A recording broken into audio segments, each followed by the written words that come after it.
Because the first time I wrote a book, the beginning was a bit bad, and the rest was good. Group photo, Lin Fan, who accidentally traveled to the world in the 40K Warhammer book, discovered that he had a unique ability. Under the influence of this ability, those who are afraid of killing the ancient sage and silencing the stars have no choice but to do so, and are called subjective ones. The lustful sin wanted to corrupt but couldn't, causing a painful convulsion all over its body. The treacherous Chi sees it as a life-threatening enemy to destroy himself, constantly burying various traps with the intention of self-protection. On the eve of the 13th Black Expedition launched by the great predator Abaddon, there was only endless flames of war in the dark galaxy. Amidst the increasingly intense battle and unbearable casualties, Lin Fan realized that he was not omnipotent and his abilities had their limits. Can he save humanity? Shaping a Bright Future. Chapter 1. Facing the Four Gods. You are listening at novelfull.audio. Day after day, year after year. This is the mission of the Shadow Prisoner Army, to guard these terrifying and eerie creations sealed by Emperor Wei. Ordinary people living in the greatest heart of the human empire, Terra, may consider it the safest place in the entire empire. But for the Forbidden Army, the danger here is no less than the world of Cardian Fortress in the Eye of Fear. There are still terrifying evil gods and running dogs wandering in the abandoned Grand Web, while countless dark secrets are buried in the huge tombs composed of old-world creations and various structures underground. Dressed in pitch-black Imperial power armor, Tokman has been patrolling the underground darkness for thousands of years. After the establishment of the Shadow Prison or the formation of the Imperial Guard, Tokman was selected to guard these disobedient beasts for the Emperor. Even during the era of the Great Rebellion, Terra's situation was precarious, and the Shadow Prison still fulfilled their duties. Thinking of the era of rebellion, Tokman's mood sank, and the Emperor, who was as dazzling as the sun, sat on the golden throne. The great ideal of human conquest of the stars was cut off, leaving only the panting and dying giant he is today. Various crises, never-ending alien invasion alerts, and the dark gods hanging above everyone's heads have exhausted the soldiers of the Empire. The already corrupt and rigid political system has caused great suffering to the masses of the Empire. But there's nothing we can do about it, right? We have sacrificed everything to survive. In the dark corridor, only a faint red light flowed out from under the lampshades of the alarm lights. This faint red light proves that these warning lights still have no problems, continuing to accompany Tokman in fulfilling an endless mission. Tokman suddenly heard discordant voices. There can be no sound in this dark prison, as those ancient unknown technologies use stagnant techniques that only the Emperor can understand to imprison the Great Terror from the distant past. Even when Terra suffered the most severe attack, this place was always silent and safe. Although sometimes there may be some horror that may escape from one's position due to one's own characteristics, these are just a small prank for the Shadow Prison Guard. As long as the subject does not completely detach from the stagnant position, these creations cannot use their greatly weakened strength to defeat these ultimate warriors who have served the Emperor for over 1,000 years. Just like this, but this time, Tokman was clearly able to sense a complete individual wandering in the corridor through the sensors on his helmet. This discovery instantly made Tokman's body tense, and in just a few microseconds, he made a decision to report to the Shadow Prison Guard guarding other areas, while rapidly advancing towards the direction of detection. The massive armored giant ran so quickly, and the huge metal heavy boots should have made a huge noise when colliding with the ground. However, as they stepped down step by step, all those sounds disappeared, as if this was a vacuum environment in space. Only the faint sound of electric current in the alarm light can tell people that this is not a vacuum. Lin Fan sighed at his magical encounter and walked slowly in this unknown dark corridor. Although I only happily bought a Warhammer novel from Taobao, I am preparing to enjoy the cruelty of the dark future and the grandeur of space opera at home. As soon as I opened the book, I was sucked in and arrived at this haunted place. Lin Fan, who had just crossed the river, cried pitifully like a fart fairy whose toe had been stepped on. God knows if he has come to the world of Warhammer where suicide has no good outcome, but the dark environment around him is enough to make ordinary Lin Fan feel scared. At first, Lin Fan secretly comforted himself, "Don't be afraid, what if it was just a little dark, not the world of Warhammer?" Lin Fan, who was thinking so, was instantly overwhelmed by various whispers in his mind. "It's really amazing, I've never been seen to see through my essence like this before. It's so joyful. Pleasure ah ah ah ah ah." The indistinguishable voice of the carefree male and female expressed his view on Lin Fan. "Oh, my young child, what's the point of calling you the great loving father?" The sound of coughing and trembling, like taking a big bite of sticky phlegm, sounded nauseating, but still could be heard from the sound of the owner's kindness. Humph. The clanging sound of metal friction echoed in Lin Fan's mind. Although there were only 3 voices with distinct styles, Lin Fan could clearly feel 4 lines of sight shooting from all directions. The fear and sorrow in Lin Fan's heart grew heavier and heavier. For someone who has already read the background story and set it up, it is simply a natural outlet for corruption. Those guys who haven't completely understood the essence of the subspace have all been corrupted and become supernatural beings. I know too much about them, and I even know that those guys who abandoned their settings may not be able to just play as princes. Although I have never called out these gods in my heart, I have already had such content in my mind. These things of gods are never based on what you say, but on whether you can call out their names deep inside your heart and in the bottom of your mind. Lin Fan's brain, which knows how to set, is an uninterrupted alarm clock that constantly calls out to evil gods. Lin Fan is ready, waiting for himself to be contaminated by the 4 gods and become a demon who has lost his freedom and soul, or become a chaotic egg suffering from pain. But none of the pollution or blessings he was waiting for came, just the whispers of these evil gods in his mind, as if his mind had become an online chat room. Yes. Yes. Think more of me. Think of me. Ah ah ah ah. This feeling of being completely exposed. It's amazing. I want you to be my champion. Put yourself in my arms. I will give you endless joy and joy. That lascivious voice came again, even gasping for breath. It must be that the owner must have been extremely happy. "You're really a pervert," Lin Fan cursed inwardly at the stain. He doesn't want to become a crazy drug addict like a pervert, and eventually become the ultimate promiscuous, self-destructive drug addict superhero. The Saiyani, who was insulted by Lin Fan, did not pay attention to his disrespect and still groaned in his own sense of happiness. The indistinguishable moans of male and female sounded tempting, but Lin Fan knew the cost of this temptation, so he did not sink into it. But thinking about it this way, it's easy to keep multiple thoughts in one's mind. While Lin Fan told himself not to believe in the nonsense of sex, on the other hand, he also thought that the voice of this sex was really powerful, even more so than the sweet and delicate voices he had heard before.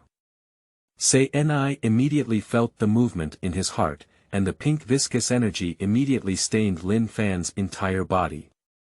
If it were an ordinary person, they would have already been corrupted into a part of Saiyani. You should know that those poor people who know nothing about subspace will only be corrupted if they depict symbols they cannot understand, let alone those who know the root of subspace. Saiyani screamed excitedly, and he could already see the joyful scene of his champion serving him in the indulgent palace. But as the pink viscous energy continued to dissipate, Saiyani suddenly realized that his corruption had no effect on the mortal in front of him. Just a mortal. Even highly knowledgeable about subspaces. Not even those crazy saints who believe in emperors. Why can't it be corrupted? This huge contrast, an unprecedented experience, made Saiyani even more joyful. The joy of lust is experiencing experiences that have never been experienced before, which is why believers in lust often begin to evolve from basic enjoyment of eating, clothing, and warmth towards collapse. After being blessed by sin, the senses can only experience the pleasure once, and the pleasure of repeating things for the second time will be greatly reduced or even disappear. That's why lustful people always end up becoming various tormenting and perverted addicts who pursue new stimuli. Today's perverts not only feel the feeling of being completely exposed by others, the anger of being scolded by knowledgeable mortals, but also the frustration of being resisted and corrupted by powerless mortals. This feeling made Ni unable to control her happiness directly, and after moaning loudly in Lin Fan's mind, there was no movement. Chapter 2. The Worries of Strangers. You are listening at novelful.audio. The center of the ever-changing crystal maze is the residence of the treacherous god. The place of eternal change in this maze that constantly generates random channels and is accompanied by various states of decomposition, division, collapse, and reorganization, the treacherous does not even need any guards or servants to protect him. Numerous reckless fools will always be lost in this field. Even if a weak mortal only catches a glimpse of the tiny side on the walls of the crystal maze, they will fall into endless reality and fantasy, and then go crazy, decaying into the lowest servant under the treacherous forces. The treacherous Chi is playing his never-ending great game at the center of the crystal reflection. Change. What a wonderful change. Infinite changes. Infinite possibilities. A positive change. Change towards the bad. Any change is a good thing. In the midst of change, cunning beings manipulate the fate of countless beings, igniting the infinite foreshadowing they have laid and leaving behind new hidden hands. There can never be a trace of a pattern in the long thread of fate that is being watched by the treacherous. These long threads constantly dance and change, interweaving and blending with other threads of fate, weaving a huge and magnificent web that is difficult to describe in scale. But just now, fate's network cable came to an end. This change shocked and made it difficult for Xie Qi to understand. Even Nagu, who symbolizes eternal stillness, would not bring the threads of fate to such a small number. The line of destiny itself has not increased or decreased at all, but those long lines seem to have received some kind of induction, and in an instant, their arrangement and combination are intertwined and intertwined. Finally, they make a mistake in the shining infinite sky, and then continue to unfold upwards, revealing infinite possibilities. No one can more signify what such a phenomenon means than cunning, and an indisputable protagonist has appeared on this dark and grand stage. From then on, fate will revolve around him, causing limited changes. This makes the treacherous feel fearful, and the result of this fate line will greatly weaken his power. This weakening is incalculable, moving from infinite possible outcomes to only one outcome. When that outcome is achieved, it is when the treacherous is so fragile that he will be executed by mortals. At that time, the ending of a great game that has written countless epics will be the failure of treachery and the victory of other gods. This kind of future is unacceptable. The voice mixed with countless tones and languages woven into one sentence, this intense fluctuation made the entire crystal maze tremble. Those humble and foolish treacherous servants find it difficult to understand the intense emotional fluctuations of their great masters. Number 34, but the outcome is still undecided. Still in an unobservable and endless possibility. Number 34, as long as the fate line remains vague and cannot be observed by treacherous individuals, the outcome of fate cannot be determined. The treacherous Chi can only see the predetermined endings from the fate line, such as the downfall of the spirit clan. Although it is difficult to see how the long line of destruction has developed, the outcome of the spirit clan is certain. Every time I see the prophets of the spiritual race exhaust all their strength to pursue the untouchable hope for their race, it brings joy to the eternal mastermind. The futile struggle is the best entertainment for mischievous and mischievous creatures. Who is calling out to my essence? Xie Qi silently felt the unusual call. His champions and prophets only knew a little about his great power, and it did not involve understanding the essence. Even Magnus, who was under his control, only knew a little more about himself than other fools. Perhaps this is the key to the convergence of fate, a brand new creature that has never appeared before. The treacherous cheat silently locked onto the position of the audacious caller, who was actually the huge decaying tomb where his old rival, the Divine Emperor, was located. The so-called Holy Terra. Let me take a good look at you. Immediately, Yinchi cast his gaze onto this small planet, passing through countless layers of human creations. Before Yinchi's eyes was a young man dressed completely different from this era, as well as the eager gaze of the other three evil gods. This kind of clothing means that this is a traveler, and from the clothing, it appears that it originated from the ancient times when humans even referred to Terra as the earth. Being watched by the four gods means that he not only understands my essence, but also understands the essence of other guys, which is extremely rare and crazy. Without even thinking about it, Xie Qi quickly came up with an answer that approached the truth. But he still doesn't know what type of traveler this is, whether it is a time and space traveler or a space traveler. In their long observation plans, this kind of creature is always seen. They travel through this chaotic and turbulent universe for various reasons, with countless possibilities and loopholes to navigate through. While observing the essence of the traveler in silence, the perverted demon took the initiative. This slave, who only obeyed his own desires, was basically the same as the reckless blood god, whose mind was only filled with war and slaughter. Hands were never just a brain. But treacherous Qi had no intention of reminding these friends. He was very happy to see such fools come to explore his way. As the energy of the lustful sin dissipated and the high-pitched scream that made the treacherous Qi want to directly retract his gaze, the treacherous Qi saw a calm and even unscathed intruder. In that moment, Xie Qi understood the essence of this interloper, the ones he least wanted to recall. Subjective beyond this universe. It is not yet known where the subjectivity comes from, but Xiao Qi knows that there must be a higher level than this universe. Each subjectivity cannot suffer any harm or blow because of their own existence higher than this universe. However, the subjective can change the predetermined fate line by surpassing the foresight ability of the cunning itself.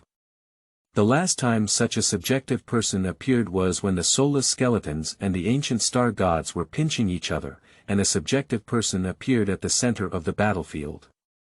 In the observation instruments of those high-tech skeletons, they quickly discovered the strange presence on this battlefield, followed by the overwhelming saturation of high-energy particle flows. But what surprised and puzzled those skeletons was that the high-energy particle flow, which should have completely wiped out any biological form and shattered everything from the molecular structure, was useless. The fear of death adopted all available weapons and methods to attack the subjective, but all received feedback of failure.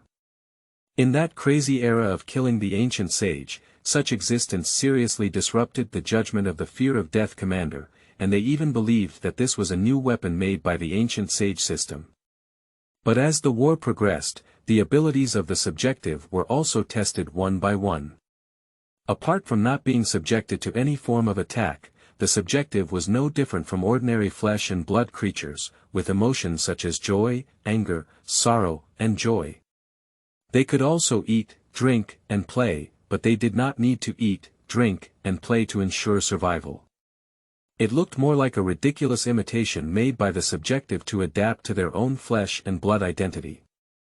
The subjective is not bound or imprisoned in any form, and in their eyes, everything is given priority to their intention, even if this intention has violated the laws of reality and the truth of the universe. The fear of the dead once built a huge hyperspace maze to silence the subjective, but the subjective was only pleasantly surprised by the magnificent green stone they had built for themselves. The prison that could imprison subspace demons and star gods was like a corridor that could be freely traversed in the subjective's eyes. Weapons and prisons have all failed, and the fear of death has decided to exile the subjective in infinite space. They deliberately destroyed everything in a star region, even the dust of the universe has not been spared for a long time. That extremely dark and spacious star area is a specially designed exile zone for the main viewer. But what surprises those who fear death is that while the subjective is superior to this universe, they are also favored by it. There will always be various unexpected events that will push the subjective to a point where fate intersects, as if the entire universe is surrounded by an ordinary stage of his existence, and he improvises on stage, performing to those unknown mysterious beings. As soon as he thought of this, Ji Qi felt a sense of fear. What kind of audience would this kind of audience be able to perform in the end? The fear of the dead, who have failed by all means, have given up their pursuit and interception of the subjective. They have decided to treat them as if they have not seen them and allow them to act freely. Subjective beings are not afraid of the release of the deceased, always busy with their ridiculous activities, using the advanced technology of the deceased to survive, or playing the role of pirates throughout their lives to tease those spiritual beings, sometimes even becoming brothers with those orcs. In the eyes of Xie Qi, the power of the subjective depends on the amount of knowledge. The more you understand, the more you are bound by knowledge, the more ignorant you are, and the more you prioritize your own subjectivity. For ordinary people, knowledge is power. So for the subjective, ignorance is omniscience. Just like humans who have not yet entered the universe, they are imagining and calculating the appearance of planets, and erroneous theories such as a round sky and a round earth are rampant in the era of ignorance. And the subjective is also like this. If he is born without knowing the true appearance of the planet, he can also shape a truly round sky and round earth world with his own ideas. On the contrary, if the subjective knows the true appearance of the planet, then the suggestion of the soul and the involvement of thinking will make it impossible for the subjective to conceive a world of round sky and place. The first generation of subjectivity in the past had a certain amount of knowledge, but had no understanding of the universe, and their learning of basic physical rules could be said to be a mess. Because of this, the first generation of subjectives relied on their ignorant minds to gain incredible power. Those creations that claim to be indestructible are as simple as crushing a piece of tofu in the eyes of ignorant subjectivity. The destructive beams that claimed to shatter the stars were just a breeze blowing through him, and the reason for all of this was that he didn't feel that these seemingly complex and incomprehensible things could achieve anything. When the person who fears death has become accustomed to the existence of the subjective disappears again, just like his appearance without a reason, disappearing without a reason. But this subjective seems to be different from the previous one. He knows this universe very well, he understands everything, understands the past and future, so isn't the suggestion of the soul and the involvement of the mind going to become his biggest weakness? With a mischievous grin, if that's the case, so this knowledgeable subjective is easy to deal with too many. Chapter 3. Good and Bad News. You are listening at novelful.audio. Talkman had never been so intimidated before, and he clearly felt for terrifying and disgusting gazes projected onto this small shadow prison corridor. This gaze was ancient and powerful, reminding him of the four indescribable and unimaginable evil gods. The Emperor is above. The Forbidden Army will never be corrupted. These ultimate warriors who were born to serve the Emperor have extremely firm beliefs, and even those rebellious pathogens will sweat in front of them. Talkman hid in the dark of the interwoven steel and silently observed the ancient creation that seemed to have escaped.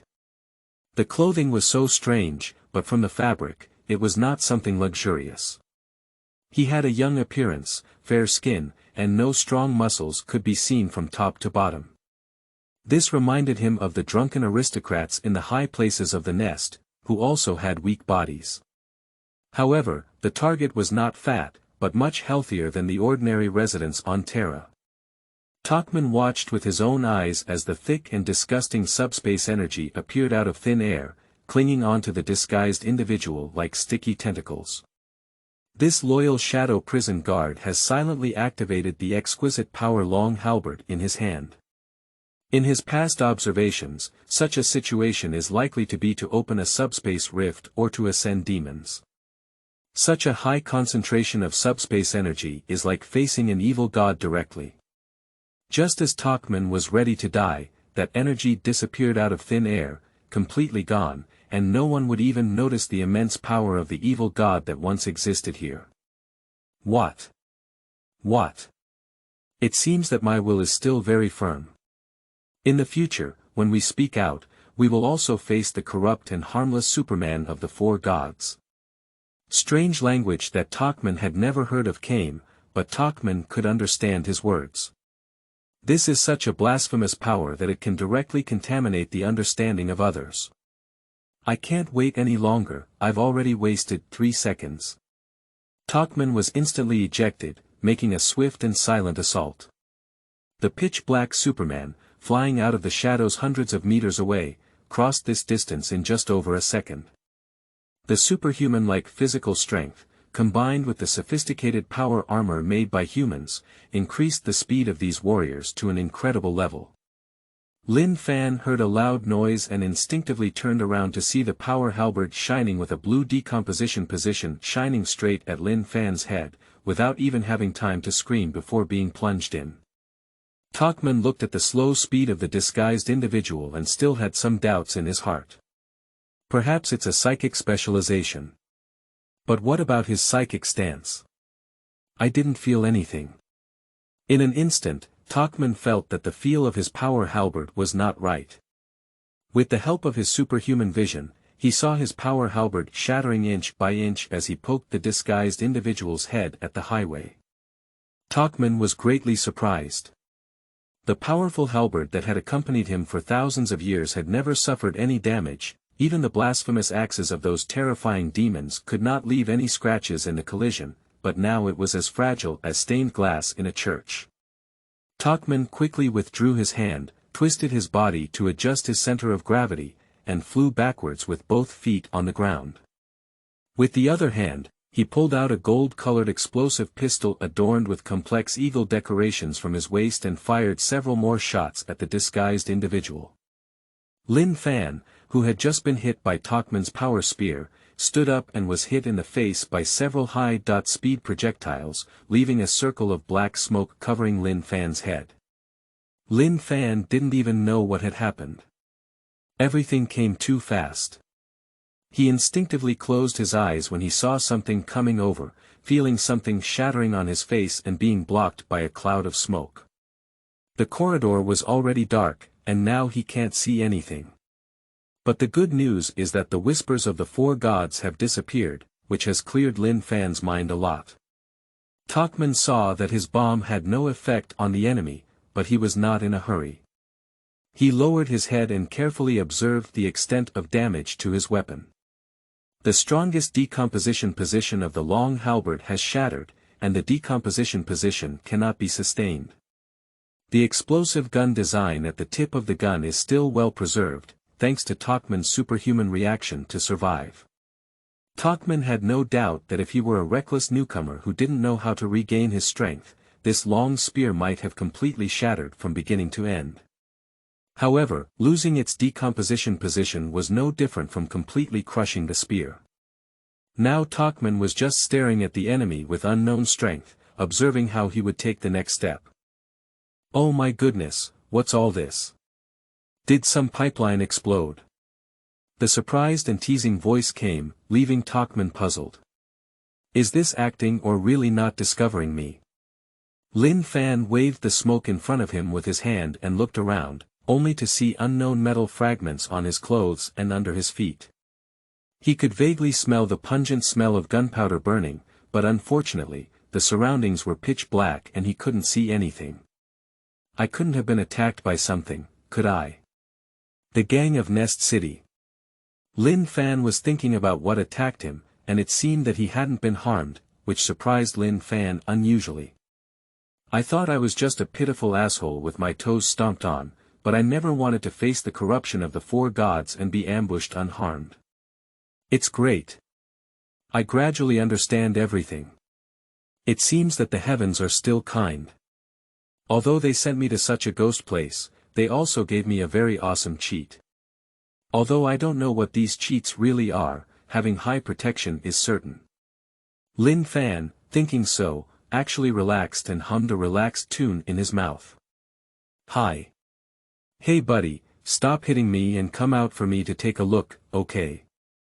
Upon hearing this, Talkman decided to communicate with this guy and stabilize his situation, waiting for reinforcements. After all, if he runs around recklessly, it is very likely to release other dark beings. Lin Fan heard the heavy sound of metal collisions coming from the pitch-black area, and opened his eyes wide to see nothing. This is too bad. Installing a light can kill you. Can you walk further? I can't see you. The serious atmosphere on the field suddenly became awkward. Tokman couldn't understand this guy's magical thinking and hesitated whether to take a few steps forward. From his perspective, he was already very clear. There was no reason not to be noticed so close to the enemy, and he even deliberately made a voice to tell his position and distance. If this were to be done on the Forbidden Army who went out to do tasks, such a violation would be enough to be reprimanded and put in confinement to hone their skills again. Lin Fan sighed and tentatively groped towards the direction of the sound, cursing at the poor design and outrageous lighting of the corridor. After touching for a while, I finally felt something hard, smooth and cold. How come this wall still has a curved surface? What kind of dog poop design? Lin Fan touched it up, feeling that the wall didn't seem so smooth either, and all kinds of bumps really affected the feel. Only when he looked up did he see two small lights flickering with red light. Just as he was about to follow the light and touch, words he couldn't understand came from above. Enough.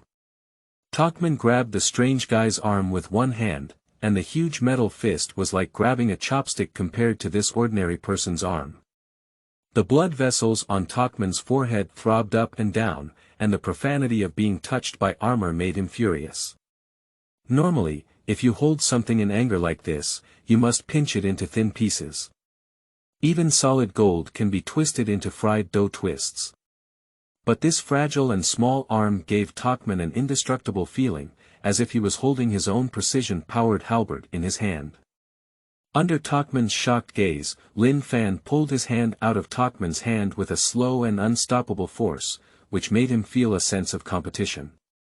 He immediately put all his strength on the left hand that grabbed the arm, and the blood vessels on his face bulged due to excessive force, with his teeth tightly closed.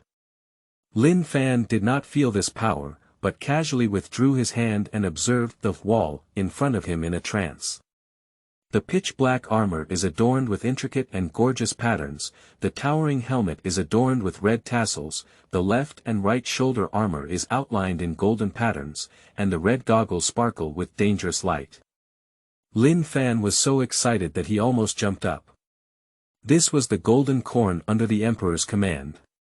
The Forbidden Army. The Black Corn was the shadow prisoner guarding the Emperor's magical small black warehouse. It turned out that he had just been attacked by the shadow prisoner without any problems, and his defense was invincible. Lin Fan reached out his hand to Tokman, who was panting under his helmet, and smiled, saying, "Hello, shadow prison guard." A cleaner Terminator, without finding a picture of the shadow prison. Chapter 4. Hello, Turajin. You are listening at novelfull.audio. The Grand Marshal of the Forbidden Army, Turajin Valores, looked at Tokman, the imprisoned soldier in the shadow prison in front of him, lost in thought. Is it an ordinary person who is not corroded by chaos, not physically challenged, and even possesses incredible powers that are difficult to understand? If this is the standard for everyone, the rebellion of Horus is simply a joke. Horus after the rebellion, where is that special mortal now? Turajin finished thinking and asked the question he had just repeated. Marshal Turajin, he has been placed by us in a secret fortress far from the shadow prison, where our other shadow prison comrades are guarding. Speaking of which, Tokman is even a bit ashamed. A qualified Forbidden Army never expects the support of their teammates. Although every Forbidden Army can fight perfectly without adding burden to their comrades, and even achieve perfect cooperation like predicting actions, the Forbidden Army prefers to fight alone rather than working with teammates. There was once a forbidden military uniform that forced the king to face the demon army that was covering the sky without requesting support. Instead, he uttered such a quote. "Coincidentally, I like to fight in the shadows." He then cut off the entire demon army like chopping melons and vegetables. If a forbidden army is forced by the pressure of duty and helplessly requests help, most of the time they will feel guilty, thinking that their strength is still not enough to assist the emperor. After reaching out to Tokman as a friendly gesture, Lin Fan happily communicated with him.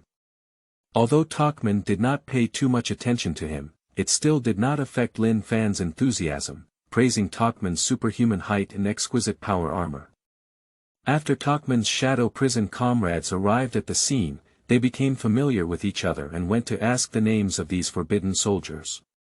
The Imperial Guards found that this strange mortal was very cooperative with them, allowing him to go wherever he went. Unfortunately, he wouldn't shut up. The shadow prison prisoners specifically found a sealed and stagnant prison, allowing Lin Fan to enter, and even prepared to take action to eliminate him if Lin Fan did not agree. Lin Fan just glanced at it with his head and said, "What is this? Is it a storage room? Why isn't there anything?" Then he walked in. The Imperial Guards, whose nerves had relaxed, immediately activated the quiet stance. Thinking that everything was in order and continuing their endless patrol, Lin Fan casually pushed open the cabin door of the quiet stance, blaming the Imperial Guards for locking him in such a room with nothing. The shadow prison prisoners, who had no effective means, had to take Lin Fan to an underground fortress far from the shadow prison to monitor. They dared not let Lin Fan walk around in the shadow prison like this. What if he casually lifted the silence of other cells like he was valuable? As the first contact with Lin Fan, Tokman was authorized to directly meet with the Forbidden Army Marshal Turajin to report their situation. "Bring him to see me. If you're willing to communicate, I want to see what he really wants to do." Turajin, who watched as Tokman left, murmured to himself, "Emperor, is this your test?"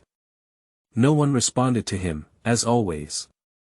Lin Fan followed the golden corn man up the magnificent steps illuminated by the golden light, which extended far into the sky. He couldn't even see what kind of scenery was at the end.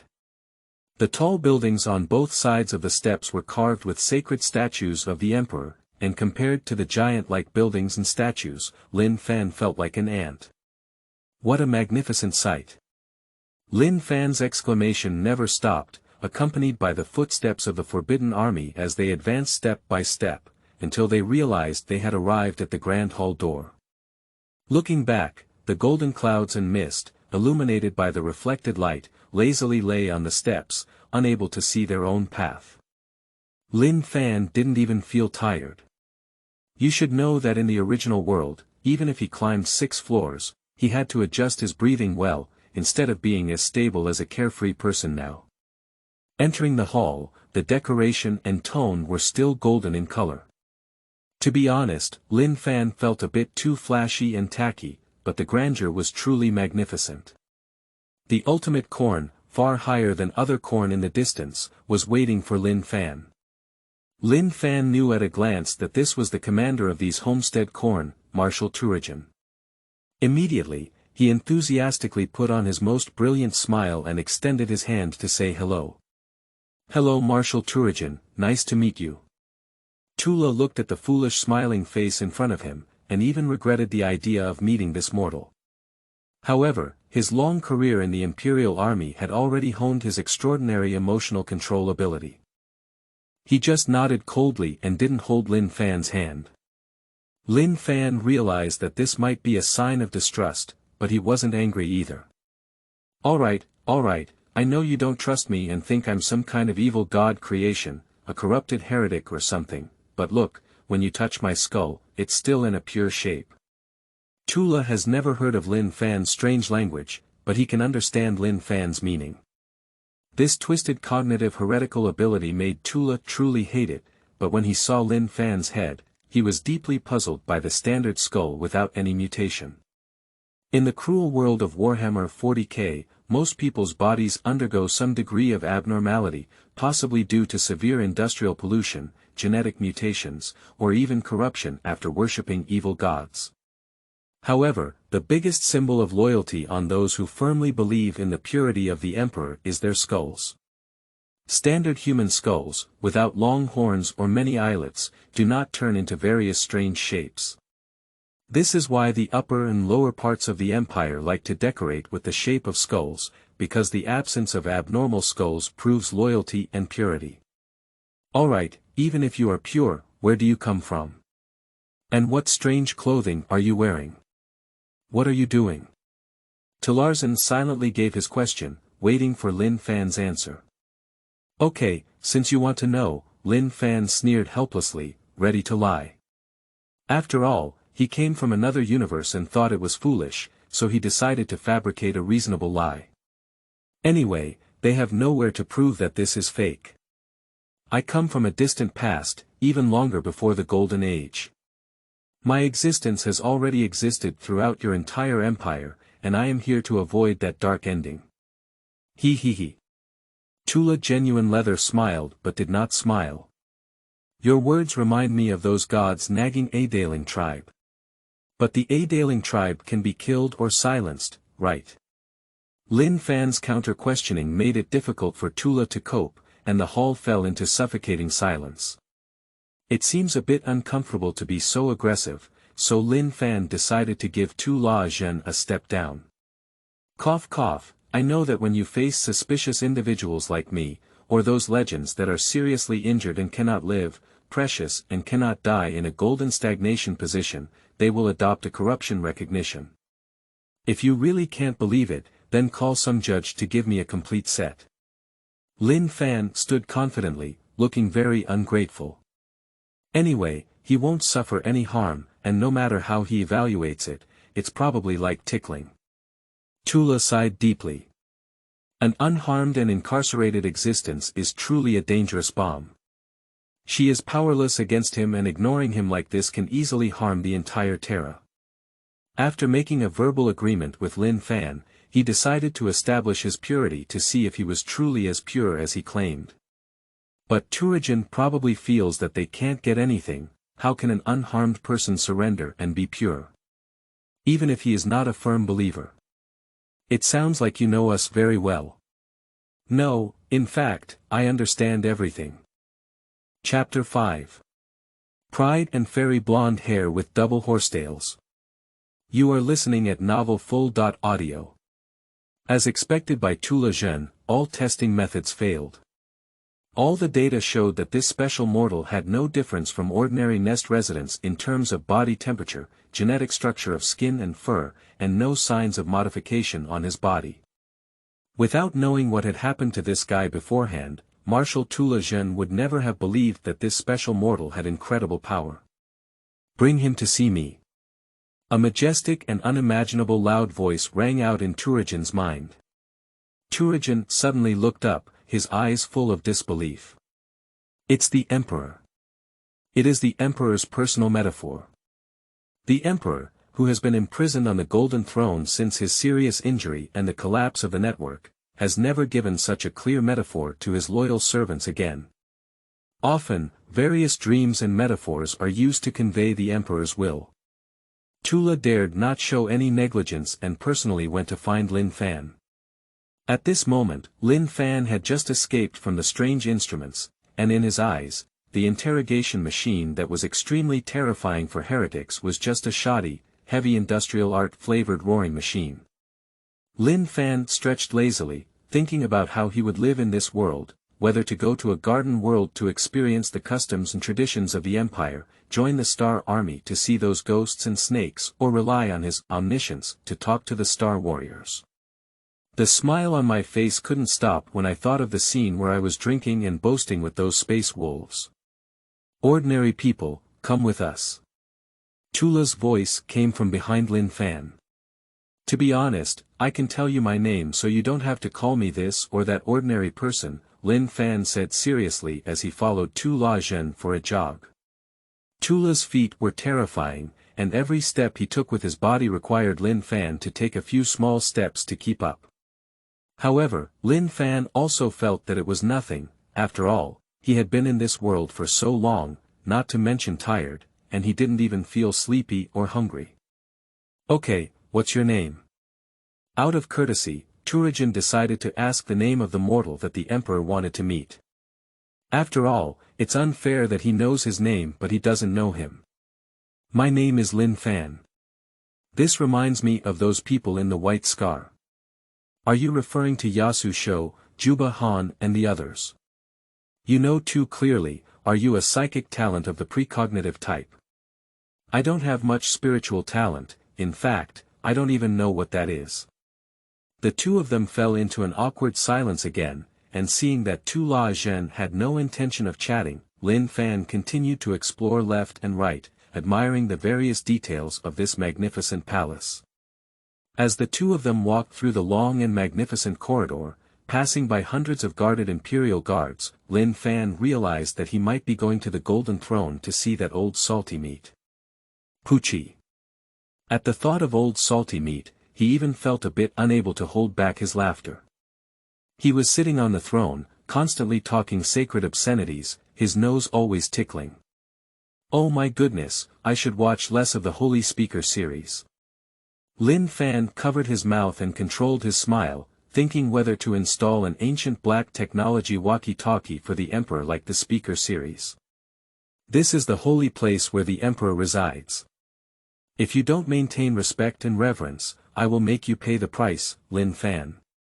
Turajin pronounced the words, Lin Fan, very stiffly, and the protruding blood vessels on his forehead proved that he was extremely angry at Lin Fan's disrespect for his talent.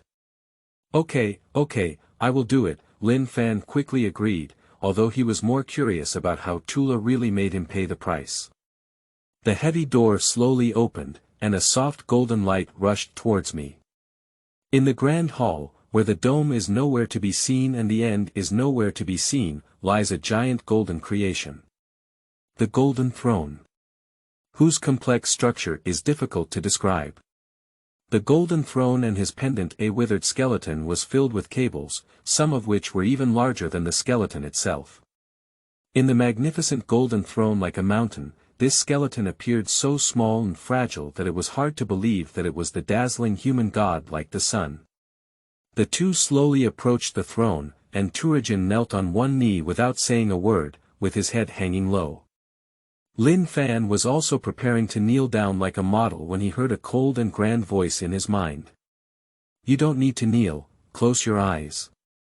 Following the guidance of the voice, Lin Fan closed his eyes and saw that the scene around him was completely different.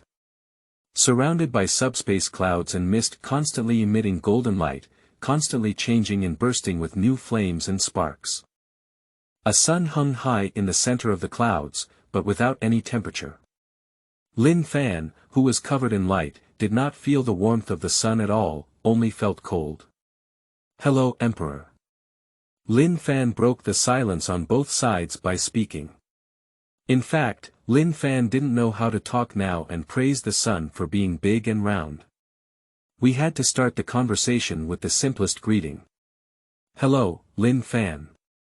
Rather than just a sound, it's more like a sentence pieced together by the storm caused by the continuous explosion and friction of the surrounding subspace clouds.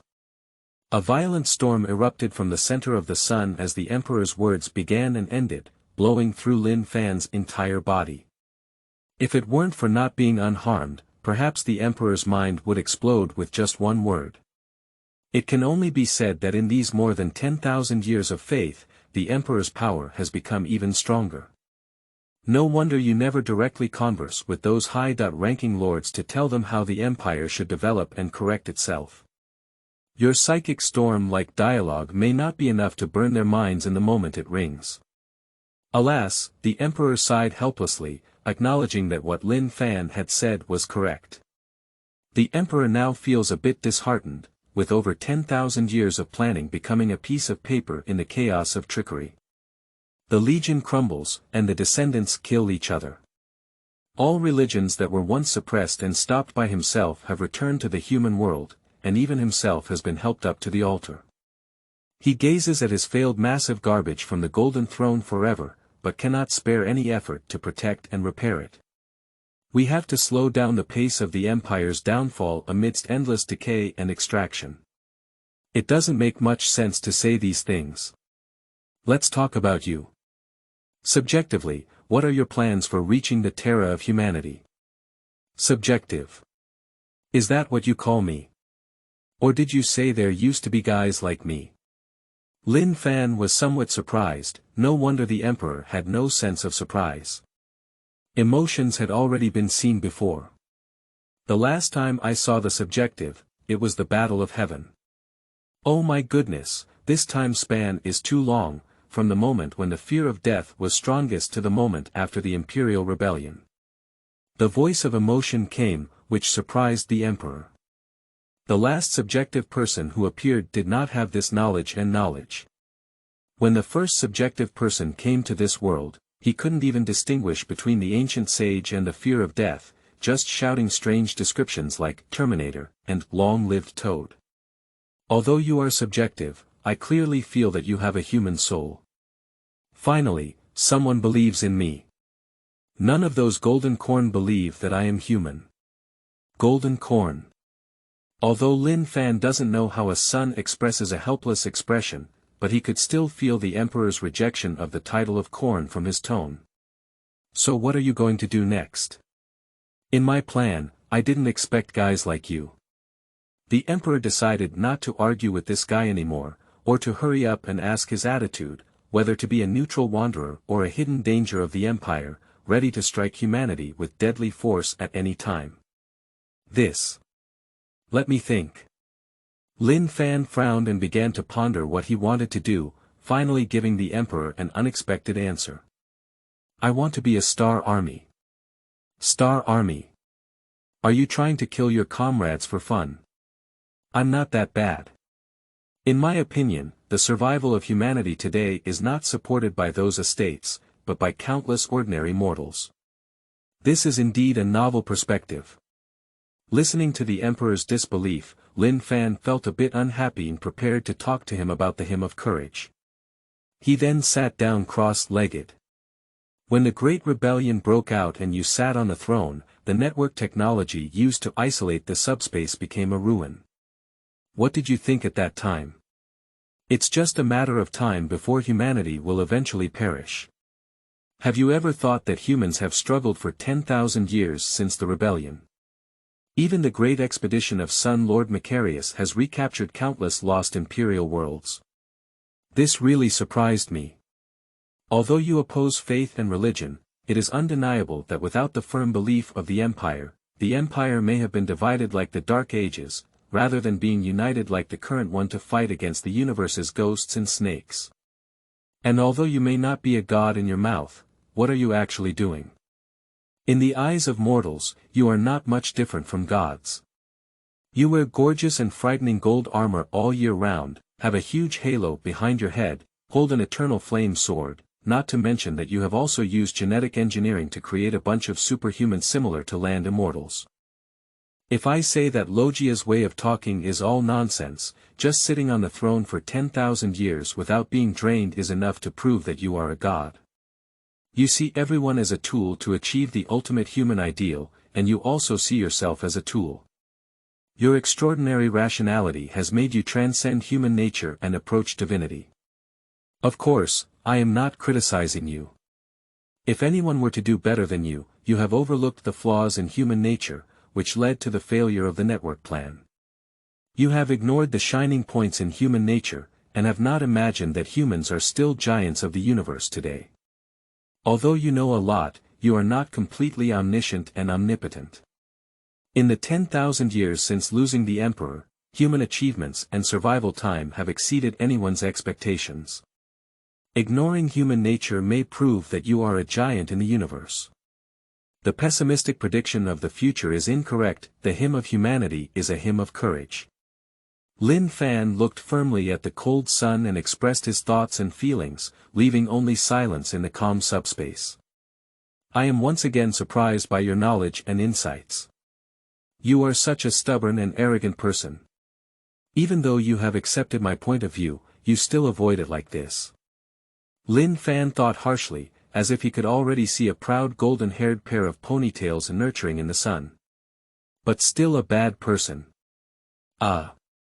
Can you hear what my mind is saying? Yes. Lin Fan, who had been seen through, felt a bit embarrassed and blushed, but still pretended to be relaxed. Why can't I hear those four guys' voices anymore? I blocked them. That's pretty good.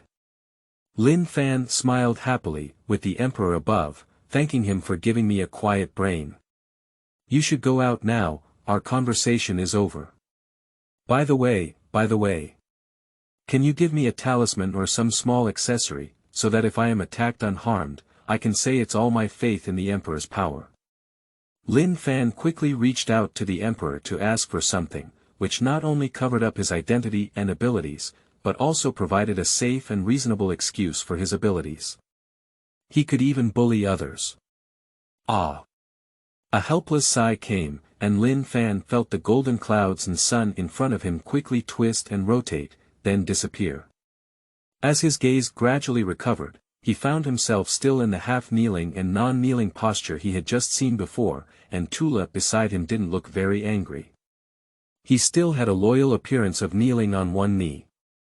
Turajin slowly stood up and looked at Lin Fan with a complex expression. Please leave, the Emperor has given me a glorious mission. Chapter 6. Related Accounts. Airborne Households. You are listening at novelfull.audio. Are you saying, let my troops take over this soldier? There's not even a reason for this military department's transfer order. Is this a related party? Are you dreaming? Will related parties find a way to insert into the Star Realm army? What if it's a screening from a planetary defense force? Come on, come on. In the metal compartment of the military camp, a colonel and a senior political commissar were tugging at each other's mouths for a sudden military command. The document written by the Ministry of Military Affairs is so crude and strange that it immediately makes people think it is a malicious prank or a conspiracy of some destructive elements. But the complex crest on the document truly proves that this document was indeed sent out from the hands of those pig heads in the Ministry of Military Affairs. Colonel Mark, as the direct commander of the 37th Regiment of the Agricultural World Star Army stationed in Kamiklan, had a good relationship with his political commissar. Both of them survived countless difficult battles and established a firm friendship and unwavering devout faith in the war.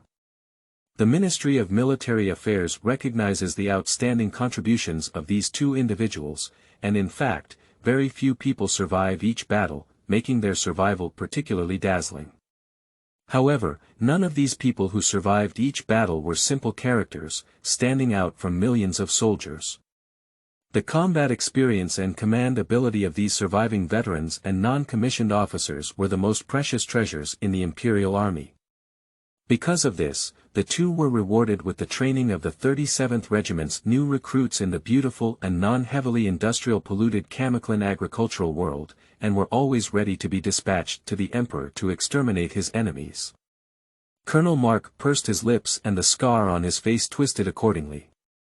Then let's see what this kid can do. If he were a waste, I wouldn't let this guy shame the glory of the Emperor. Political Commissar Ode pulled the bolt of his explosive pistol, leaving behind a sinister smile that two people could understand. Soap. Does that parent have such a ghostly name? Colonel Mark looked at the young man in front of him. Although his black hair and pupils seemed somewhat out of place, his long service life taught him that the empire was large, and it was normal for all kinds of people to appear. This soap is also Lin Fan.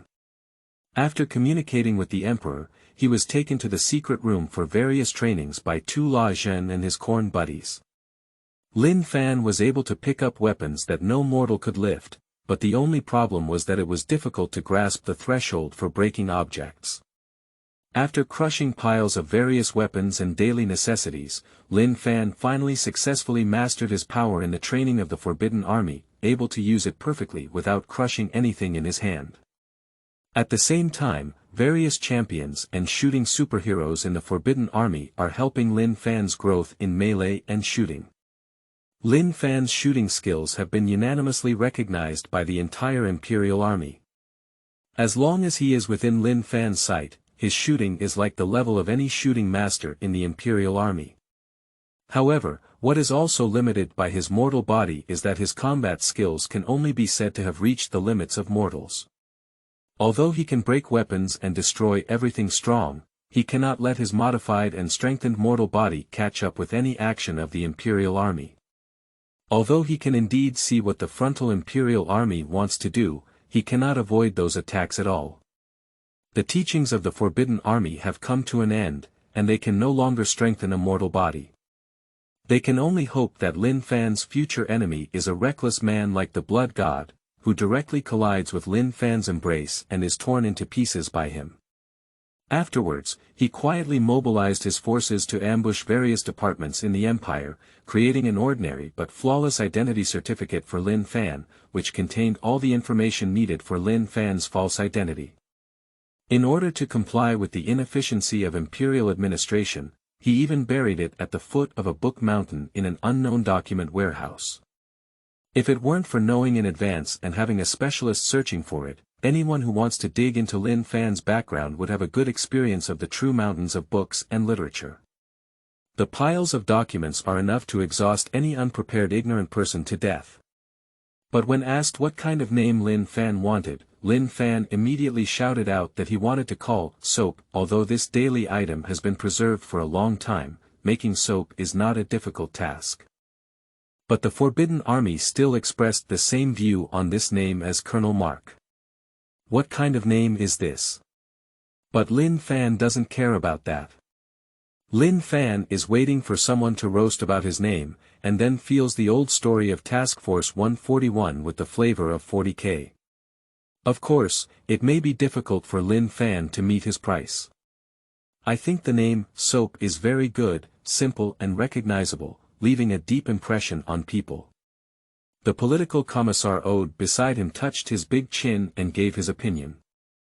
The art style of Imperial political commissars: alright Soap, I don't care what kind of relationship you have with the Ministry of Military Affairs, but when you come to my army, you have to obey orders and be loyal to the Emperor, you know. Colonel Mark stared at Lin Fan with unfriendly eyes. Yes. Lin Fan's boots made a clanging sound as he saluted the colonel and political commissar. After meeting the commander, Lin Fan was assigned to the 3rd Company, a small team of 500 people. They had just been formed and lacked training, and even their equipment was not the best. The best equipment was all allocated to the 1st and 2nd Companies. However, this is still much stronger than the 4th and 5th Companies that are used to make up for the reserve team below. At least they can achieve 1 laser gun per person. As a newly formed Star Realm Legion, you can't say that its members have any problems with their strength. You should know that as long as the Empire is not forced into a hurry, most Star Realm Legions are already the best soldiers selected from ordinary people, not to mention Lembo per person, but at least most of them are fierce men that can be defined in Lin Fan's era. The lack of standard equipment can only be attributed to the fact that the Empire's casting world is too few, and the Empire's army is too many. Each overloaded casting world is like a huge mouth, endlessly devouring astronomical minerals sent in, and continuously producing large quantities of weapons and ammunition for the Star Realm army stationed in all directions to use. The legion belonging to the 37th Regiment guards the entire Casseret Star region, and their equipment must also be produced from the Casseret 1 casting world in the Star region and delivered to the troops by transport fleets. The next equipment delivery time, if blessed by the Emperor, will be about 3 years later. Prior to this, the troops can only rely on the basic industrial facilities on this planet to produce homemade weapons to ensure their equipment. In the base of the 3rd Company, Lin Fan went on to divide into platoon-level combat units and class combat units, and finally met these sturdy and strong men around him. "Hello, don't you look like a native of this world?" A 180-strong man with a big bald head and a rather simple appearance greeted Lin Fan. "Ah, I was transferred from another world." Lin Fan was also surprised as he looked at the strong man in front of him. This muscular body was like a small interstellar warrior. "I am Sergeant Crake, belonging to the 1st Platoon of the 3rd Company of the 37th Regiment of the Casseret Star Army. Now you are our person, go to the class dormitory over there and make a bed." Crake's thick and worried fingers pointed towards an underground bunker in the distance. Lin Fan felt that somewhere was more like a vacated cellar than the dormitory. Carrying his backpack all the way, he smelled the strong aroma of vegetables, which proved that Lin Fan's judgment was correct. 4 or 5 big men emerged from the cellar, who were slightly smaller in size than Craig, but still much stronger than Lin Fan, with each one rubbing their hands and looking unhappy. "Hey, kid. There's an old tradition in our assault squad where you have to prove your abilities first. If you hit any of us, you'll be respected. Otherwise, why don't you go back and help us transport ammunition?" Ha ha ha. Rough laughter came, and Lin Fan's first conflict upon arriving at the military station happened like this. In the distant forest, Political Commissar Ode was holding a telescope and observing Lin Fan's every move. Although not every entry into the Star Realm army would make him so vigilant, it is particularly strange for the Military Affairs Department to deploy a soldier on a whim. In the more than 10 years of experience of Political Commissar Ode, he has never seen a strange thing of assigning only one soldier at a time. Although the Ministry of Military Affairs sometimes makes some silly arrangements, Political Commissar Ode still feels that this guy is not right. It's not about what evidence or intelligence he has, it's just his intuition constantly beating. In previous battles, Political Commissar Ode has grown step by step from an intern to now, even having his own exclusive explosive gun, relying on his intuition. Political Commissar Ode believes that his intuition is the Emperor's suggestion and edict, a recognition of his loyalty. Political Commissar Ode hates guys like Lin Fan who parachute in. The service of the Star Army is ultimately limited, and when a soldier survives the battlefield with good luck and can return to his hometown. Waiting for him is the generous retirement benefits from the Ministry of Military Affairs, which may be a real estate or incorporated into local departments around the world to receive wages, living a peaceful and leisurely life. This kind of treatment is much better than the planetary defense forces on the planet, so there will always be many people in safer worlds who try their best to run from the planetary defense forces to the planetary army, eagerly waiting to be discharged. The Kasali region is such a peaceful place, far from the edge of the Empire.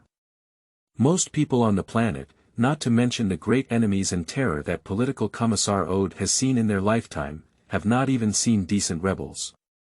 Of course, this is thanks to the fact that the governor of their planet is a capable and kind-hearted person who, while satisfying imperial taxes, can also consider creating a green paradise for the people on the planet to live a basic life.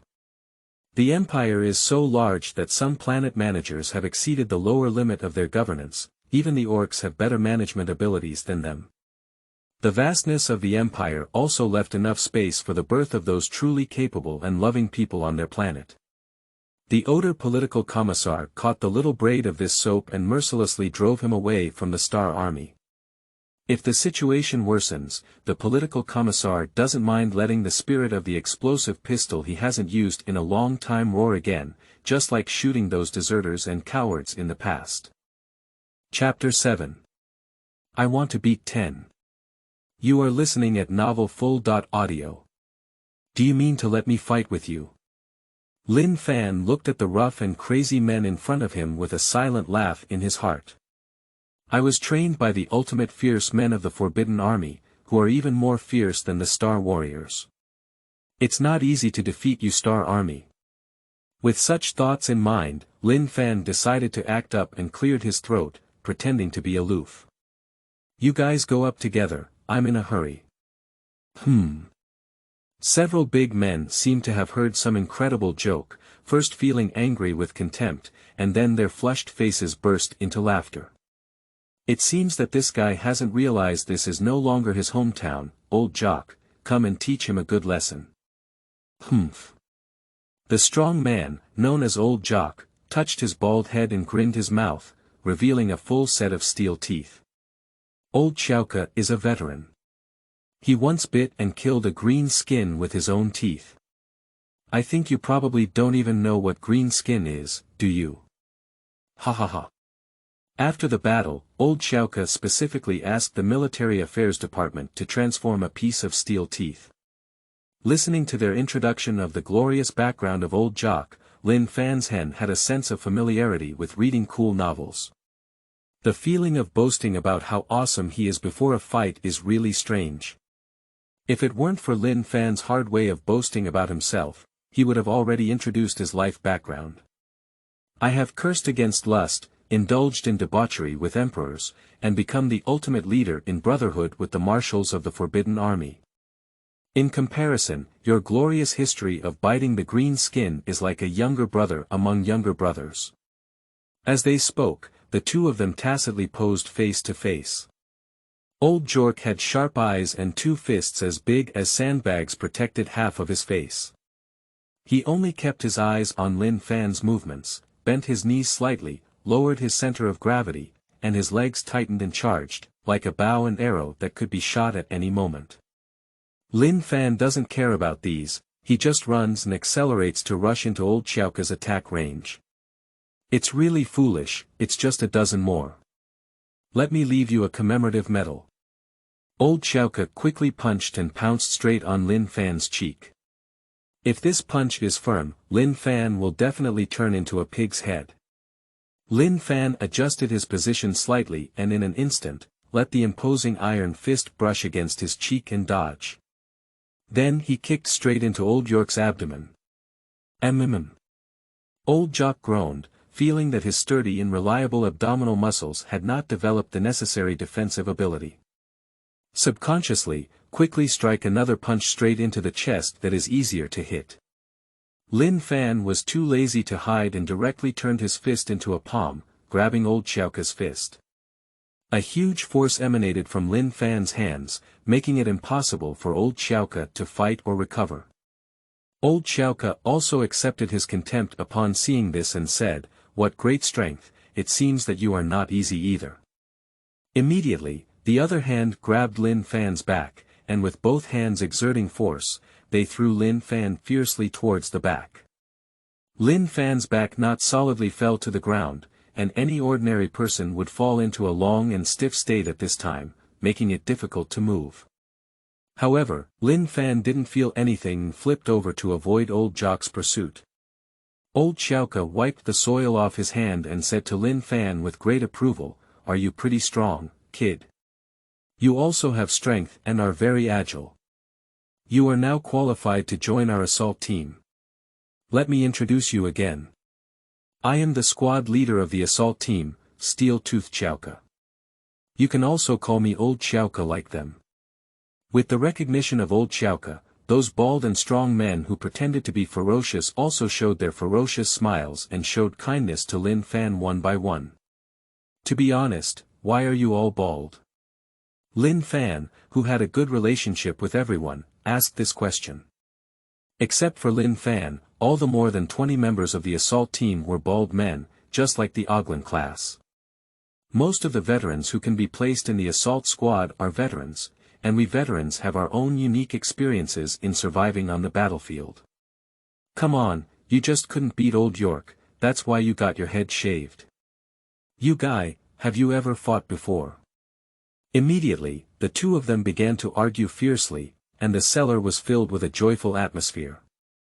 Lin Fan finally understood that because Old Xiaoka was bald, fighting him was not only to prove his strength, but also a challenge to protect his hair under Old Xiaoka's control. It seems that at least Lin Fan himself doesn't need to shave his head. Political Commissar Ode, who was observing the situation from afar, nodded as he watched Lin Fan's performance. He knew how powerful Old Jork's punch was. Old Jork's punch could directly kill the orcs. Although Old Jork didn't use all his strength to get along with the soldiers, he was still enough to deal with opportunistic guys with little strength. I will continue to keep an eye on you, kid. Political Commissar Ode sorted out his heavy and gorgeous coat and slowly disappeared into the shadow of the forest. Matthew, who had finished his day's labor, climbed down from the huge combine harvester, which was shaped like a moving metal hill and was responsible for harvesting and sowing all the farmland in the green basin of Kamalan. When necessary, he could even sow high-energy fertilizers developed by mechanical education. What is this? Matthew discovered a colorful small stone on the land he had just turned over. He picked up the stone and observed it carefully. It had a fine and shiny surface, reflecting sunlight, making it appear to have many magical colors. This is really a surprise. Matthew put this particularly beautiful little stone into his pocket and prepared to make it into a decoration to give to his wife. In this agricultural world, everything is good, the scenery is pleasant, the climate is good, but there is too little consumer goods. Every year, a large amount of food is exported and sent to various places by huge transport ships. However, in order to ensure food production, the cost is that the industrial zone on this planet, apart from the most basic daily necessities, is a small military factory that produces a certain amount of equipment to maintain the planet's defense forces. So people on this planet can only sharpen wood, pick up stones, or use the fruits of various plants to make small decorations.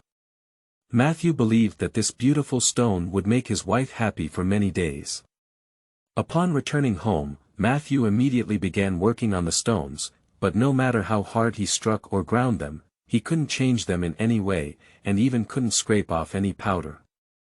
Matthew had no choice but to temporarily suspend the processing of the stones and wait until early tomorrow morning to seek help from Dom, who specializes in processing jewelry in the town.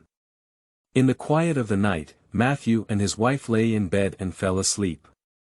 The small stone placed in Matthew's pants pocket shimmered with eerie blue light, which slowly crawled out of his pocket. It was hard to imagine how light wriggled and crawled like a living creature. The blue glow gradually approached Matthew and entered through his nostrils and mouth. Matthew only felt a slight discomfort and coughed lightly before falling asleep again. Chapter 8. Wilderness in the Sky. You are listening at novelful.audio. Since the end of the Horus Rebellion, all the rebellious interstellar warriors have been hiding in the subspace through the huge gap of the Eye of Fear, gazing at the Empire with cruel eyes under the endless wind of chaos, ready to come out at any time to give the Empire a final blow, burning the entire galaxy. The subspace is not limited by any laws of reality, and everything that arises and perishes is so traceless. In this crazy space, it has brought countless wounds and deaths to the Empire, and the leader of the Black Legion, the battle commander Abaddon, is planning a new destruction plan in the evil world created by the evil gods for him. Underneath the massive chaotic eight-pointed star forged from black steel and brass, Abaddon is inquiring with a cunning wizard about the key to future plans. Oh. Yes, yes. You need to find a relic from ancient times, the Eyes of Kasnamak. These eyes can help you tear apart the fog of reality and illusion, and can deliver any army to every corner of the universe. If it's as magical as you said, why do we only know its whereabouts now? Abaddon's eyes, shining red, narrowed dangerously, staring intently at the wizard in front of him. Because the mist surrounding this sacred object has slowly dissipated, its magnificent radiance blooms in the endless river of fate. So where is it? The wizard lowered his mutated bird head and began to mutter to himself, but Abaddon didn't rush to ask. These treacherous wizards in the subspace, deeply corrupted by chaos, were all on the brink of madness and rationality. With a rapid flash of blue light, the wizard's trembling body regained calmness once again, but this time the flickering blue light in his eyes became even more dazzling. In the world of Kamaclan. In the outer star zone of the Emperor's heart. Then he used his tools to create a set of star maps. Upon closer inspection, Abaddon discovered that the location of Kamaclan was already 180,000 light-years away from the Eye of Fear, not to mention the countless layers of Imperial Defense Forces and the Estat Order guarding various star regions in the middle. Abaddon had no doubt that as long as he poked his head out of the Eye of Fear, tens of millions of Imperial armies would quickly block his route with Cardian as the core. This is a common problem among cunning wizards. They always like to show you an incredibly beautiful and brilliant future in their prophecies, but never tell you what unbearable costs will be on the way. In this kind of deception, countless fools have gone to death under cunning ridicule. Abaddon, whose blood vessels were bulging on his forehead, grabbed the cunning wizard with his huge power claws and said, "Do you think I'm stupid? If I can really make it all the way through such a long distance, do I still need the Eyes of Kasnamak? No. No. We are fully prepared. We have developed a sect in the world of Kamaclan, and we can carry out rituals to praise the gods in that world. Tear open a stable crack. Cracks. How many people can be transported at once? The wizard trembled and reached out his hand, comparing a number that Abaddon could barely accept. Transport up to 3 warriors. 3 divine bestowed warriors face a warrior located around the core world of the Empire. Considering that the planet itself and the surrounding star regions are not affected by large-scale wars for a long time, the strength of the defense forces can be ignored. Even in the worst-case scenario, they are just facing the Imperial Fist Squadron patrolling and training. 3 Black Legion warriors proficient in stealth, Abaddon murmured to himself, already determined in his heart. The fissure will open in a standard month, and then the subspace will jump violently. With the ceremony, we can perfectly unfold the fissure and find the Eye of Kaznamak. Abaddon looked at the cunning wizard who had once again fallen into a trembling state, his eyes flashing red with a hint of doubt. He always felt something was wrong, but 3 soldiers still made a lot of money by winning a holy item. Even if it's fake, it's just 3 warriors who can't come back, along with a chaotic follower who died on an entire planet, which is also a blow to the Empire. Abaddon, who had considered everything, ignored the cunning wizard who had fallen into a frenzy of madness and drove his heavy and gorgeous blessing armor out of the magnificent hull forged by black iron. With both hands supporting the pointed railings of the magnificent Chaos Fortress, Abaddon gazed from afar at the massive black stone fortress parked in the subspace, and the giant spaceship Planet Assassin with an incredible length, silently contemplating the next expedition. Blackstone Fortress every time. Expedition. It's always. Once. Victory. Abaddon believes that after the 13th Black Expedition, the empire that worships the corpse emperor will be completely turned into dust in his hands. At that time, he will forge a new order in the galaxy and achieve great ideals that Horus could not have achieved. Lin Fan followed Kazaray's 37th Regiment to train and patrol day after day in the Kamiklan agricultural world. Although Lin Fan finds these days boring, it has to be said that life in Kamiklan agricultural world is still very comfortable. Local farmers can ensure food and clothing one by one, instead of feeling like those in the Nest City who are unable to eat and feel the constantly pouring waste and pollution from the upper layer. The technical priests of mechanical education have maintained a stable atmosphere and large-scale artificial weather controllers to ensure agricultural production, constantly ensuring uninterrupted production of agricultural crops. Rainfall on a scale similar to a pouring flood adds countless vitality to the world, and various unknown small animals with local characteristics live comfortably in tall and lush farmland. After living with the fierce men in the assault squad for a long time, Lin Fan gradually understood some basic information about this unit.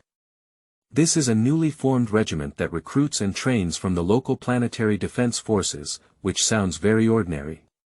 But the colonel and senior political commissar of its command group are extraordinary figures, while Colonel Mark and Political Commissar Oder are ruthless individuals who have experienced countless bloody battles. The green skin and traitors may have killed more people than the entire group knows. Colonel Mark and Political Commissar Oder were able to teach and train such a rabble entirely because of their outstanding achievements, coupled with the fact that their previous star district became calm, and they were rewarded with such a lush agricultural world, feeling the atmosphere of vacation. Along the way, they demonstrated their veteran-like command and training abilities, cultivating more excellent soldiers for the Empire. And Bald Old Jock, on the other hand, was also a ruthless person who had survived many battles. After retiring, he was assigned to Kamiklan agricultural world and managed the planetary defense army. However, he felt that this kind of life was not suitable for a guy like himself who was born for war. Therefore, he resigned from his organization and signed up to join the newly formed 37th Regiment. With his strong abilities, he successfully became the squad leader of the 3rd Company's assault team. The reason why they didn't become the assault squad leaders of the 1st and 2nd Companies was because those 2 squad leaders were also the tough guys among the tough guys, and they couldn't rank higher than their old Joe. Except for the assault squad of the 1st, 2nd, and 3rd Companies, most of the soldiers in the entire regiment use locally produced or previously stored live ammunition automatic rifles. Even the laser guns and various heavy laser artillery heavy explosive guns of the 1st, 2nd, and 3rd Company assault squads were forcibly snatched over by Colonel Mark and Political Commissar Oder's reputation in the distribution of the entire Casseret Legion. Otherwise, these equipment should not be assembled now according to the plan, but should be received from transport ships 3 years later. This contrast surprised Lin Fan a bit, but it can also be understood. After all, in this place of the Empire, weapons are much more precious than people. The number of minted worlds is so rare, while the planets that produce populations are so numerous. Although local military factories are sufficient to maintain security, the true face of those ghosts, snakes, and gods in the universe still depends on the sturdy and durable standard weapons produced in the minted world, which can cause considerable damage. Although laser guns may be a bit weak in the face of heavily armored interstellar warriors, it does not mean that their power is insufficient to threaten them. Its full-energy laser can even penetrate the weak parts of Terminator armor, and its overloaded energy module magazine can even directly penetrate the fearless heavy frontal armor. This seemingly rough and rudimentary laser gun is actually a manifestation of human black technology. Mechanical gods still cannot understand the principle of energy module operation, but only master the technology that can produce this type of magazine. Relying on this high-energy laser beam that can generate hundreds of times to directly evaporate and vaporize a fierce man, and the reliability of charging millions of times, and even the applicability of charging in a fire, the mechanical deity has transformed the muzzle and release frequency of firearms to create various laser rifles with different positioning. Chapter 9. Mechanical Curl Girl. You are listening at novelfull.audio. Hee, have you seen that guy in the red robe? Damian patted Lin Fan's shoulder and chuckled wickedly. Lin Fan followed the direction indicated by Duomian and saw a figure wearing a red robe covering his entire body, with a skull and gears printed on it, teaching the soldiers in the regiment to maintain their equipment not far away. The art style of most of the accompanying mechanical priests is being created by the author of Delia's setting. Don't worry, that's the priest of the mechanical religion, isn't it? That's right, but I'm still a novice intern. What are you doing with all this? Lin Fan felt a bit strange and turned his head to look at Damian's face. Damian shrugged and said, "It's not a big deal. I'm just curious if she's a real person or a dummy. I heard that the mechanical gods would make various modifications to themselves, transforming themselves into a humanoid engine flowing with oil. So you're going to walk up to that guy and say, 'Hey buddy, can I take a look at your body under the hood?'" Lin Fan looked at Duomian in front of him with an incredulous expression on his face. This guy seemed a bit too bold. Damian put on a joking expression and patted Lin Fan's shoulder. "If you look at her face, we've seen her a long time ago. She's a pretty blonde little sister, and she looks quite young. To be honest, this is completely different from what I heard from the class monitor, so that's why I'm very curious. Even if it's physical transformation, it can be divided into high-degree and low-degree transformations. Perhaps the technical priest is a novice, so even the transformation has not been put on their agenda." Damian touched his chin, thought for a moment, and nodded in agreement. "But her voice is indeed quite pleasant." Lin Fan sneered and pursed his lips. He had no doubt that the technical priest, even if his whole body had been replaced with machinery, would have thought of inviting this beautiful machine to dinner together. However, inviting others to restaurants on this planet is indeed a good choice. Although there is a lack of various civilian and luxury goods, the local people have long used their intelligence to create a wide variety of unique cuisine. Alright, don't think about what you can get or not. The higher-ups have given us orders to accompany the technical priest to the 447 area of the Camiclin Green Basin to help repair a giant combined harvester. Old Bald Jock walked over and interrupted the conversation between the two. "We are responsible for protecting the technical priest's arrival and bringing her back intact. Is this a mission? Why does it sound so like dying?" Damian asked casually, the world of Camiclin has been peaceful for too long, so much so that even the Casseret Legion who came here to recruit feels that people in Camiclin are not suitable to join the army. However, considering that the Empire will never lack cannon fodder, it is still necessary to screen and review the planetary defense forces on this planet and fill them into the Legion that will always be short of personnel. Old Xiaoka raised his left fist in dissatisfaction and said, "It seems that our dear soldiers have some objections. Do you want me to transfer you to the political commissar to feel the order of the army?" Damian immediately withdrew his carefree demeanor, rubbed his military boots against the ground, and made a standard military salute, looking quite military upright. "Obey orders, sir." Lao Xiaoka laughed heartily as he watched Damian's attitude change, and then tapped Lin Fan with his hand. "Soap, you'll lead the team," he said. In the past month of interaction, Old Jock clearly felt that Soap was not an ordinary person. He had excellent physical fitness, strong strength, almost impeccable melee skills and shooting accuracy, not to mention his flexible mind and insightful speech. Old Jock even thought that this was because the little aristocrat of the Empire wanted to experience novelty in the army before coming to this newly established regiment. But after a deep exchange, Old Jock felt that Soap might just be another outstanding warrior who loved to learn and was loyal to the Emperor. After all, in his military career, such soldiers were never rare, not the strongest, only stronger. The vast territory and astronomical population of the Empire would always give birth to many outstanding talents. This is why Old Jock disliked the fools in the military department but liked his superiors and non-commissioned officers very much. There is not a single person who can still live in that position, but all of them are iron-blooded men with a glorious history of war. However, Lin Fan's performance was a bit too good, which reminded him of the old Cardian in the team before, who was also so precise and deadly. The only problem was his poor sense of humor. Even to this day, Old Jock can't forget the cold joke of that Cardian. "May my blood splatter on the enemy's face, blocking their view." Lin Fan accepted the order and led half of the assault team's fierce men, a total of 10 bald men, in a heavily armored transport vehicle, all the way towards the Green Basin area for 47. As a temporary commander, Lin Fan naturally rode in the same transport vehicle as the mechanical instructor in need of protection.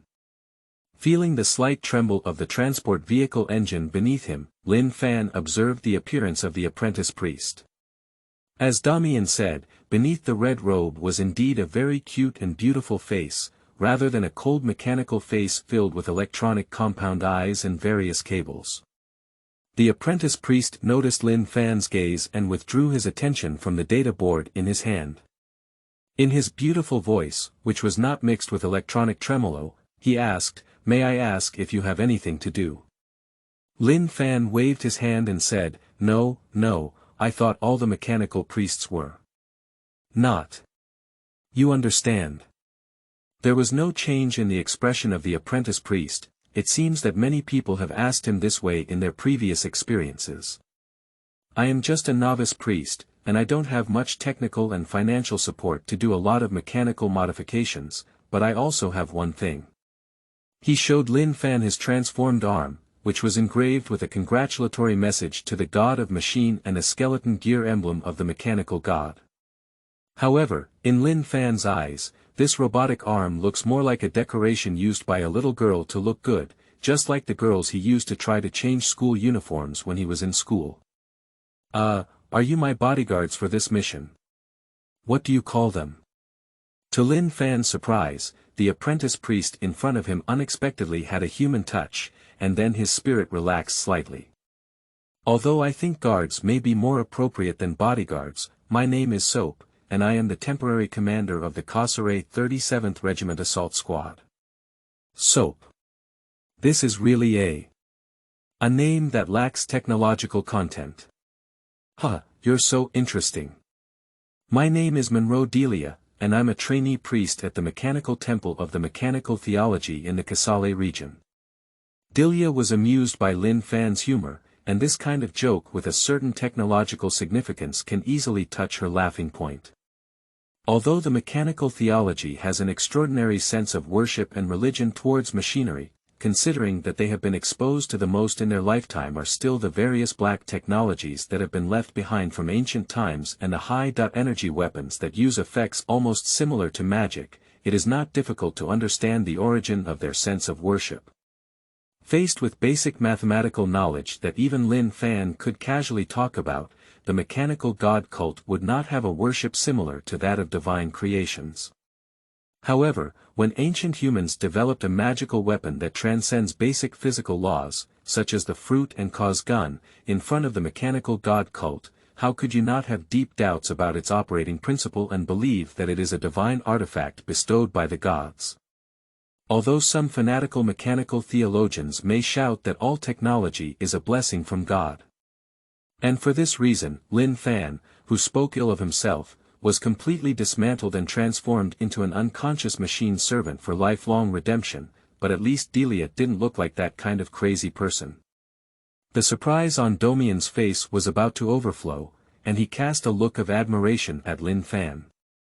Lin Fan just shook his head amusedly, looking at Delia without any further intention of speaking, so he observed the situation outside from the shooting hole on the side of the armored transport vehicle. Chapter 10. Big. It's too big. You are listening at novelfull.audio. After getting off the car, Lin Fan looked at the huge moving hill made of steel in front of him, and had a more intuitive feeling of the technological value of the empire in his heart. This towering behemoth is the giant combined harvester responsible for the agricultural production of the entire Green Basin. The people in the area are more like operators than farmers, with thousands of people operating inside the machine. The huge iron gates seal the entrance to harvest crops, and the holes on both sides hang large loading trucks that can be detached and moved. Even compared to the loading vehicle, the heavy armored transport vehicle that Lin Fan was riding on was as ridiculous as a child or a fully armed stack cultivator who was bigger. This harvester is like a giant beast that never gets enough to eat, endlessly devouring mature crops, feeding everything it can eat into a loading truck, then retaining a portion of the seeds and broken plant debris to plow back into the soil, and then spraying it with specially developed nutrient solutions from mechanical theology to ensure the fertility of the land. This harvester, accompanied by the ups and downs of generations, has become a symbolic shrine in their hearts. After paying respects to the emperor and empress, they even hold ceremonies to celebrate and pray for this machine. The members of the mechanical god sect are very receptive, believing that this is an important measure to delight the machine soul, and that is why this machine has always been so diligent and gentle in personality, unlike the Titan Legion of the Wanji god who is irritable and always likes to throw tantrums. It's really spectacular, isn't it? Damian looked at the machine with pride, his eyes filled with nostalgia. Oh, so this is your hometown, right? Lin Fan looked at Duomian with a vivid feeling of returning to his hometown. This visual sensation made him feel that the bulky armored vehicle was like various buses he used to take to the countryside in his previous life. Damian nodded and pointed towards a figure not far away who was approaching them, saying, "Do you see that person? That is the person in charge of Grandpa Cam, and also the manager of this agricultural area." Wearing a rain hat with a unique global style, a slightly thin but energetic middle-aged man walked over to greet everyone and said, "Hello, sir. I am Pham, the management director in charge of Grandpa Cam." Lin Fan finally understood that Grandpa Cam was referring to that mountain-like machine, and he suddenly felt a little emotional. The mechanical girl next to her looked impatient and called out to Pham, all right, don't waste time. The earlier you fix the cam, the earlier production can resume." Pham patted his hat and accompanied him with a bright and pleasing smile, yes, adults, please come with me." The crowd entering through the door of the machine followed Delia and Pham as they walked, while Lin Fan curiously explored the surrounding environment. The lighting inside could only be described as poor, with only a faint light illuminating the interior of the giant beast. Lin Fan is really strange. From the tunnel of Terra to the interior of this harvester, why is it so dim and gloomy? Are all the imperial beings underground creatures? I can sense the surrounding environment through my ears, but fortunately, according to Pham, when the machine has a problem, it looks like there is insufficient power supply. The holy oil and devout and complete sacraments that Pham and his team have prepared for the machine cannot make the machine's soul happy again. Without a solution, they can only plead with the true servants of the God of all machine to suit the machine's soul. However, from Lin Fan's perspective, these rituals are no different from the previous practice of adding lubricating oil and tightening screws during car repairs. The only difference is that the language used is very forced and religious. Lin Fan and his group took the internal transport elevator to the main control console on the middle floor. Lin Fan looked down from the glass of the console, as if he had climbed to the rooftop of the 17th floor when he was a child and looked down. The control room is very large, with quite a few people rubbing their hands and looking cramped inside. Delia cleared her throat and said, "All right, just leave Pham here. You all go out, don't disturb me to suit the divine soul." After listening to Delia's words, the people looked at each other and didn't know what to do for a moment. It wasn't until Pham spoke that everyone walked out of the main door one by one. Lin Fan, who noticed this situation, felt something was wrong and immediately followed him to the door to close the lock of the mechanical door. Pham looked at Lin Fan's actions with a gloomy expression in his eyes, but no one noticed him. The silly members of the assault team were looking and touching various instruments on the control console, and their vigilance was completely low. However, we cannot blame them for this. The world is so peaceful, not to mention war. Even the bigger riots have never appeared. The standard of living for food and clothing is good, and the climate environment has nurtured generations of simple and hardworking mechanical banker men. Delia, on the other hand, was holding a data board and observing the holy code on it, which was actually a string of binary codes. Lin Fan had also learned a bit when he was in college, but his half-bucket level of binary code probably couldn't handle the maintenance and repair of this behemoth. After closing the door, Lin Fan wandered aimlessly in the cabin, looking and feeling until he saw the exquisite and small wooden statue. I said, "What is this?" Lin Fan's voice caught everyone's attention except for Delia, as he held an unknown bird-shaped statue made of wood in his hand. Lin Fan's voice trembled slightly, he didn't want it to be a symbol of those damn guys. Damian leaned over and took a closer look. People in this place tend to look for carvings made of wood and stone, mostly small local animals, for decoration or a good omen. However, I have never seen such a bird before. Pham became a bit nervous and walked over to retrieve the statue. Ah, yes, this is a newly discovered bird. I carved it out of memory because it looks very beautiful. Lin Fan grabbed Pham's hand and loudly questioned, "You're talking nonsense. What exactly do you want to do?" Damian looked at the excited Lin Fan and felt a bit confused. Hey!